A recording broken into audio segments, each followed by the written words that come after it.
okay? Just so that we can make sure and maintain that it's been wrapped appropriately. So just on top of the cabinet here, just go ahead and stick your tape right there. Now when you open your pack, you're only gonna open the first layer. Your second layer inside is going to be sterile, so we're not going to touch that until we have finished scrubbing. So when you open it, again, you wanna try to open it as gently as possible so you're not throwing things around.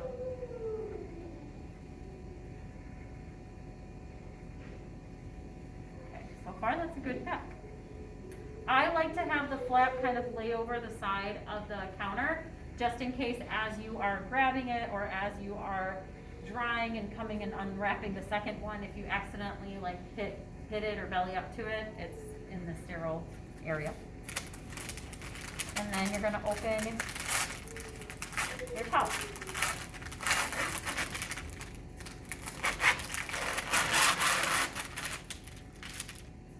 Same thing as the gloves for the towel. Once that's open, that's all sterile. So now we're not going to be handling or touching any of this stuff here. All right? Now, I'm gonna open my scrubber.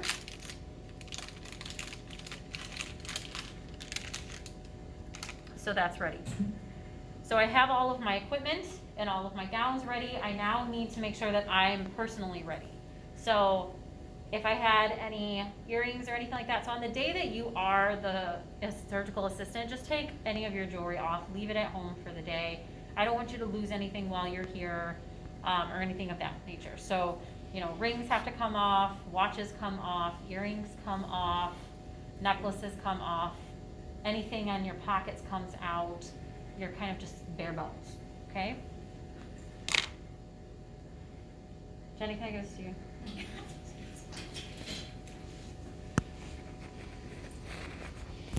Hang on, I got more.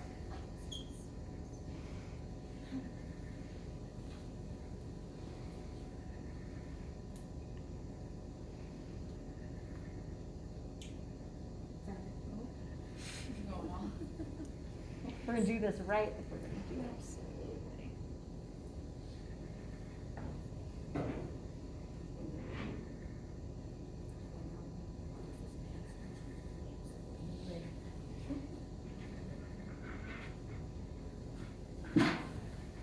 Good.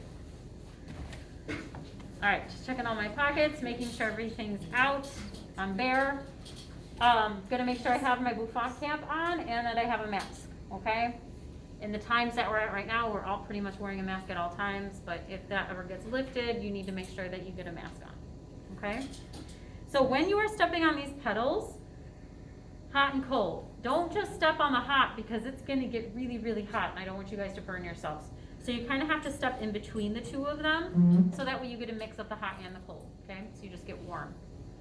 So once I have everything done, everything's open, I can go ahead and start preparing myself to scrub. So the first thing we're gonna do is we're gonna use the nail pick to just quickly pick any kind of dirt out from underneath your fingernails. Run your water, and then you're going to pass your hands through the water. As you're passing your hands through the water, just go one way. Go nice and slow, get everything wet, make sure you get down to your elbows. Some might seep down into your armpits. It's gonna feel a little weird, but it'll be okay. And do the same on the other side, okay?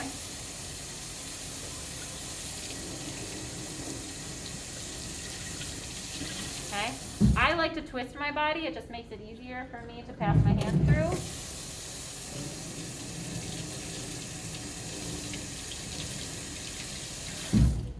Like so. So now I'm gonna go ahead and grab my little pick. And I'm just gonna go through each nail.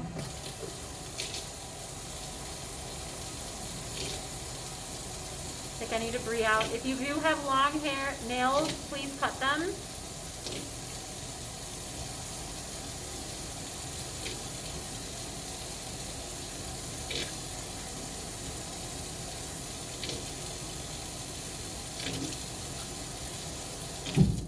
Once you are finished using the nail pick, you can just go ahead and just drop it into the sink, okay? Now we're gonna go ahead, we're gonna prepare our hands and we're going to get our scrubber.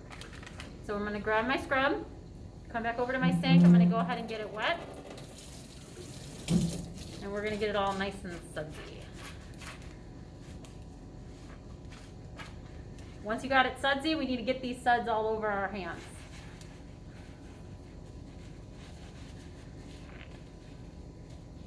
Go all the way down to your elbows just to get the suds on there. You're not going to be doing a ton of scrubbing. It's just going to be getting the suds on. Because again, this is all about contact time, so we want to make sure that it's on there for the appropriate amount of time. Now that we have the suds fully saturated with the hands and the arms, we're going to go ahead and start physically scrubbing our skin. Now it doesn't technically matter what side you use. You can use the sponge side or you can use the bristle side. I personally like to use the bristle side up until I get to my forearms, but if you want to use the sponge side, that's okay too, okay? So I want to get my sponge a little bit more wet again. So whenever you want to re-wet your sponge, just get a small stream of water and just do a quick pass through, okay? Now I can go ahead and begin scrubbing. So how many times do I do the fingertips? 10. Double it. 20. Okay, 20 times on your fingertips. Each back and forth motion is 1, okay? So it's not 1, 2, 3, 4, it's 1, 2, 3, 4. Make sense? Yes. Okay, so 20.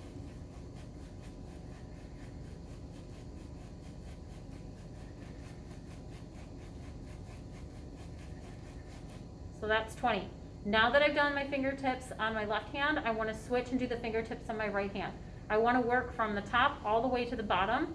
So there's going to be a lot of switching back and forth between your hands. To switch hands with your sponge, just tilt it the other way and then grab it with your other hand. 20 on this side.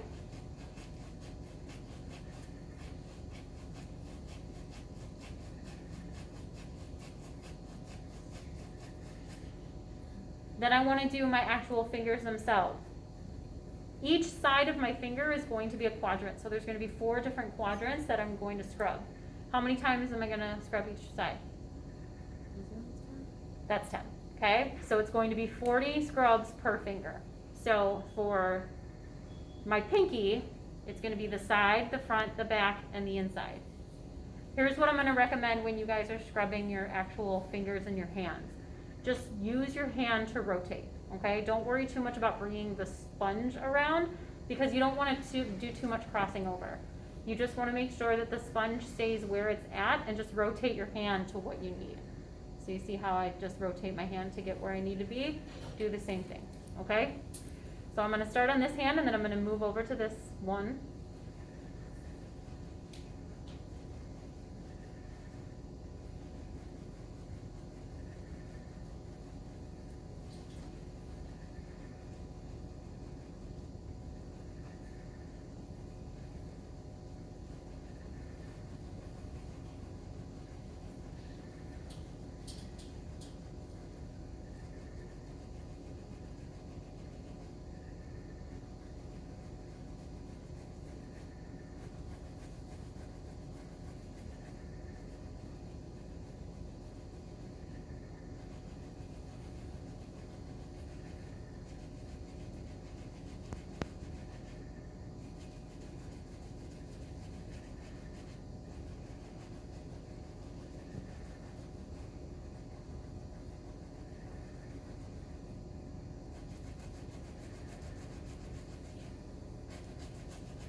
Now that I have this complete, I'm going to go ahead and switch and do my fingers on the other side. If for any reason you forget how many that you've scrubbed, just start over. It doesn't matter, okay? Count to 20 if you have to. So I'm going to go ahead and switch over, do this side.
Now that I have my fingers done on both sides, I'm gonna go ahead and I'm gonna switch to doing the hand. So the palm, the back of the hands, and the sides of the hands if I haven't gotten them already. So for these sides, again, I'm going to do 10 for all 4 quadrants. So side, side, front, and back. When I do my palms and the backs of my hands, I do turn the sponge horizontally so that way it gets more surface area.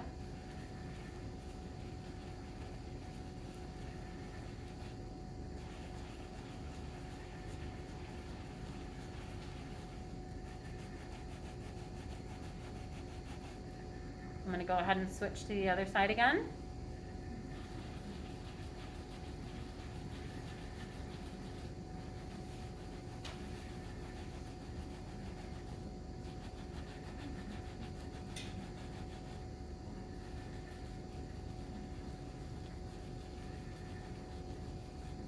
The whole time that I'm doing this, I'm making sure that I try to keep my fingers up. I never want to drop my hands either. I don't want my hands to drop below my elbows because I don't want anything that has been cleaned to drip back down into a clean area. So now that I'm done, I'm going to go ahead and do my forearm. I'm going to split my forearm into 2 different sections, a distal and proximal area. So I'm going to start with my distal region first, and then I'll do my proximal. So again, I'm going to use the horizontal side.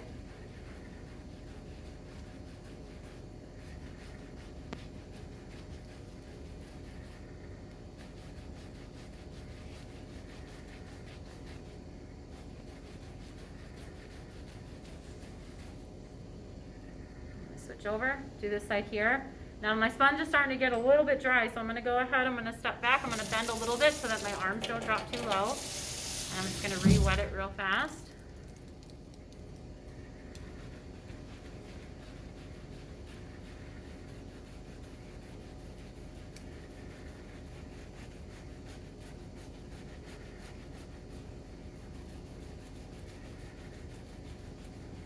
Now that I finished with my distal side on both arms, I'm going to do the proximal end. Now when I do this, I need to kind of lift my arms up a little bit more. So you're going to lift up a little bit so that way it's at like eye level.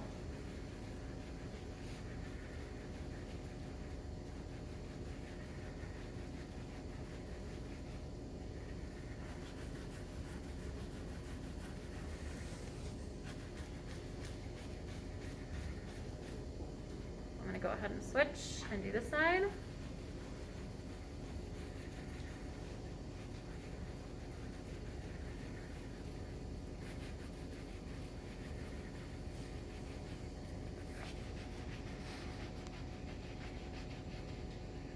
Now that I've finished with my scrub, I'm just going to go ahead and drop my sponge since I don't need it anymore. And now I'm going to go ahead and I'm going to rinse off my hands. When you rinse off, again, you just want to go nice and slow. You want to make sure you get all the suds off. If you do one swipe through and you still have a bunch of suds, you can do another swipe through.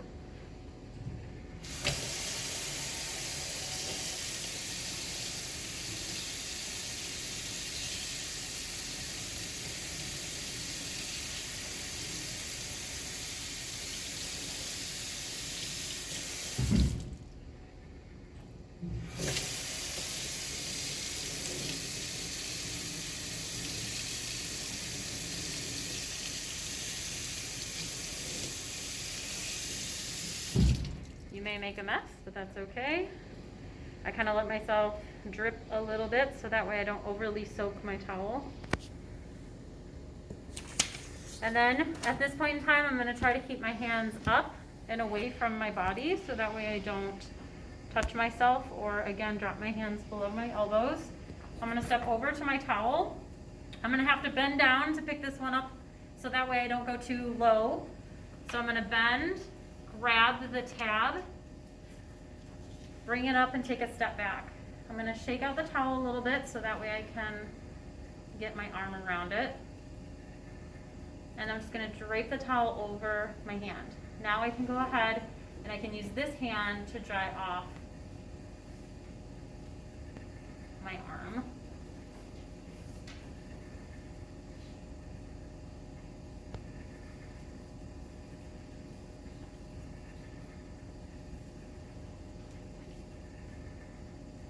Once I have finished and I'm comfortable with how I've dried this hand, I'm going to use the cleanest part of this towel.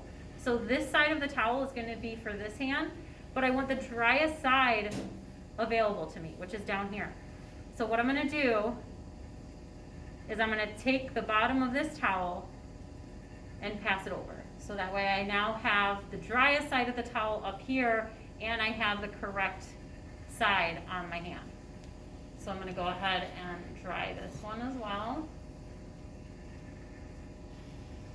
One of the important things to remember when you're drying is that you want the towel to be a barrier between your two hands. You don't want your hand to accidentally hit skin to skin.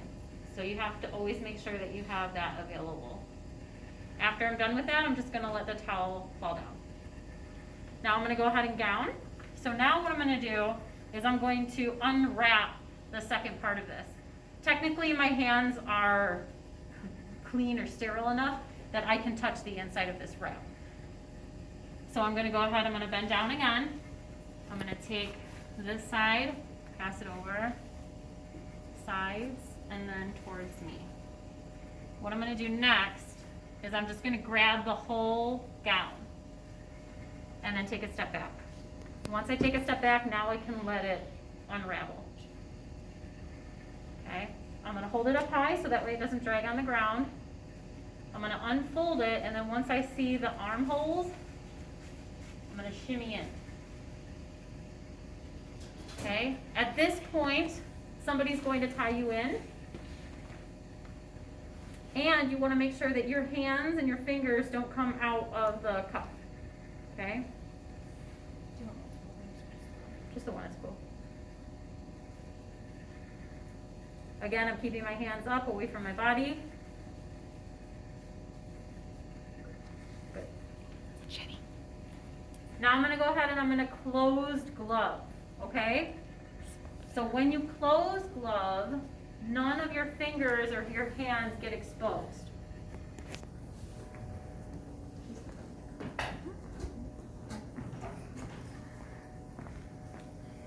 I recommend to always start with your non-dominant hand first. So I'm right-handed, so I'm gonna start with my left hand.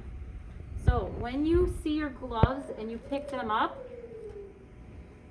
there's a thumb on the left-hand side, okay? You wanna keep your thumb with your thumb. And you wanna keep your cuff with your cuff. So if I lay it back down the way it was before, I'm gonna lift it up and then flip it over. So you guys can see that the thumb is still next to my thumb and the cuff matches where my cuff is, okay? Now I'm going to put them on. So what I'm gonna do is I'm gonna use my little Pac-Man hands and I'm gonna grab the bottom of the cuff with the bottom hand. Okay, so I've got the bottom cuff with this hand. And then I'm gonna go ahead and take the cuff on the top and flip it over, okay? Now that I have it flipped over, I can now bring my fingers into the glove, okay? With that done, I'm gonna go ahead and do the same to the other side. So I'm gonna grab my glove, I'm gonna flip it over so that the thumb is still next to my thumb and the cuff matches my cuff. Grab the bottom, grab the cuff, and flip it over.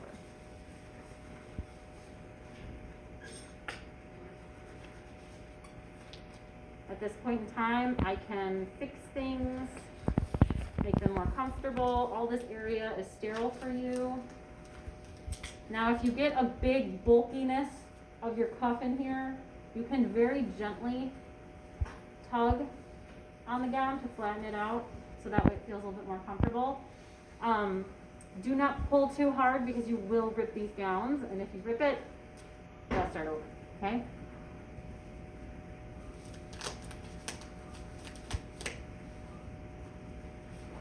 Okay. So that feels nice and comfortable. The next thing I'm going to do is I'm pretty much done, so I'm just going to kind of keep my hands in a prayer position in front of me. Always hold it in front of your chest, not in front of your face, because if for any reason you end up like swaying or you accidentally hit your face is not sterile, but this side of your chest is. So if you accidentally do one of these or whatever, you're still all sterile, okay? You will then kind of step over to this area, away from everybody for the most part, unless Doc comes through the door. And you'll wait to be called into the surgery room. So once you're all done and they call you to the surgery room, what are we gonna yell out? Start walking! So that way everybody parks the red C. Everybody kind of stands back and lets the sterile person walk into surgery, okay? Once you get in there, you'll stand on the opposite side of where Doc stands. We'll guide you to do that, and you kind of just hang out until Doc comes into the room, okay?